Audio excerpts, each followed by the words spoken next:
ఆంధ్రప్రదేశ్ విద్యాశాఖలో డిఎస్సి యొక్క నియామకాల చుట్టూ ఒక పెద్ద దుమారమే రేగుతోంది.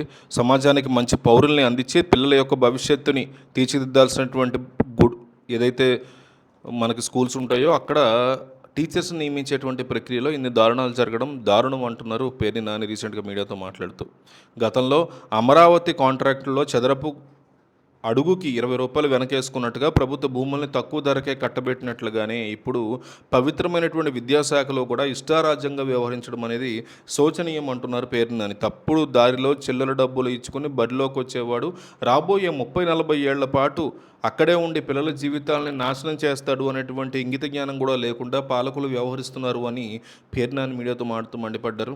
16,000 పోస్టులతో మెగా డిఎస్సి అంటూ గొప్పలు చెప్పుకుని తీరా చూస్తే దాన్ని పూర్తిగా దగా డిఎస్సిగా మార్చేశారు అనేటువంటి ఆరోపణలు కూడా ఆయన చేశారు. రీసెంట్గా మహానాడులో రెచ్చిపోయి మాట్లాడాడు అంటూ కిరాక్ ఆర్పి మీద కూడా ఆయన మండిపడ్డారు. నువ్వెంతరా బాతు బచ్చా అంటూ అతను మాట్లాడిన మాటలు కూడా పేర్నాని కౌంటర్ ఇవ్వడం జరిగింది ప్రెస్ మీట్లో. డిఎస్సి అక్రమాల గురించి మాట్లాడి నువ్వు దమ్ముంటే అంటూ ఆయన ప్రశ్నించారు. ఈ ఉపాధ్యాయ నియామకాల్లో పారదర్శకత ఎక్కడా లేదు అని కూడా పేర్నాని తీవ్ర ఆరోపణలు గుప్పించారు.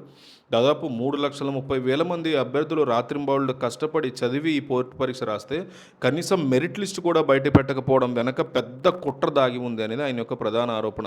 ఎవరికి ఎన్ని మార్కులు వచ్చాయి, ఎవరికి ఏ ర్యాంక్ వచ్చింది, ఇలాంటి వివరాలు బహిరంగంగా ప్రకటించకుండా దాచడం అనేది అనుమానాలకి తావిస్తోంది అనేది ఆయన ఆరోపణగా ఉంది. అభ్యర్థుల యొక్క మార్కుల్ని వెబ్సైట్లో పెట్టకుండా కేవలం వారి ఫోన్లకి మీ ఉద్యోగం ఖరారైంది అంటూ మెసేజ్లు పంపించడం వెనక దొడ్డిదారుల పోస్టులను అమ్ముకున్నారనేటువంటి వాదన చాలా బలంగా వినిపిస్తోంది అంటున్నారు ఆయన. ఈ తప్పుడు పనులను ప్రశ్నిస్తే కేసులు పెడతామని, జైల్లో వేస్తామని విద్యాశాఖ ద్వారా బెదిరింపు ప్రకటనలు కూడా ఇప్పించడం అనేది పాలకుల యొక్క అహంకారానికి నిదర్శనము అంటున్నారు. తప్పులు చేయడమే కాకుండా వాటిని నిలదీసిన వారి మీద లోపలేస్తామనేది ప్రజాస్వామ్యానికి పూర్తి విరుద్ధం అంటూ మండిపడ్డారు పేర్నాని. అన్నిటికంటే పెద్ద దారుణం ఏంటంటే ఆయన చెప్పేది స్పోర్ట్స్ కోటాతో పేరినటువంటి డైరెక్ట్ రిక్రూట్మెంట్. గతంలో ఉన్నటువంటి నిబంధనల ప్రకారం క్రీడాకారుల కోటా కింద ఉద్యోగం రావాలన్న రాత పరీక్షల్లో కనీసం మార్కులతో పాస్ అవ్వాల్సినటువంటి పరిస్థితి ఉండేది. కానీ ప్రస్తుత పాలకులు తమకు నచ్చిన వారికి ఉద్యోగాలు ఇచ్చుకోవడానికి వీలుగా జీవోల్ని మార్చేశారనేది కూడా ఆయన చేస్తున్న ఆరోపణ. టెట్ కానీ డిఎస్సి కానీ ఎలాంటి పరీక్షలు రాయకుండానే స్పోర్ట్స్ కోటా కింద వందలాది మందిని ఉపాధ్యాయులుగా తీసేసుకుంటున్నారు అనేటువంటి ఆరోపణలు అయితే ఉన్నాయి. ఈ కోటా కోసం అంతర్జాతీయ జాతీయ స్థాయి యొక్క ఆటల్ని పక్కన పెట్టి వీధుల్లో ఆడేటువంటి రబ్బర్ బాల్ క్రికెట్టు, తాడు లాగడము, బొంగరాలు వేయడము, టెన్నికాయిట్ రింగులు ఆడడము ఇలాంటి స్థానిక ఆటలను కూడా ప్రభుత్వ జాబితాలో చేర్చడం అనేది హాస్యాస్పదంగా మారిందంటున్నారు. దొంగ సర్టిఫికెట్లను సృష్టించి ఈ ఆటల పేరుతో నేరుగా బడుల్లో పోస్టింగులు ఇచ్చేస్తున్నారనేది కూడా ప్రధాన ఆరోపణగా ఉంది.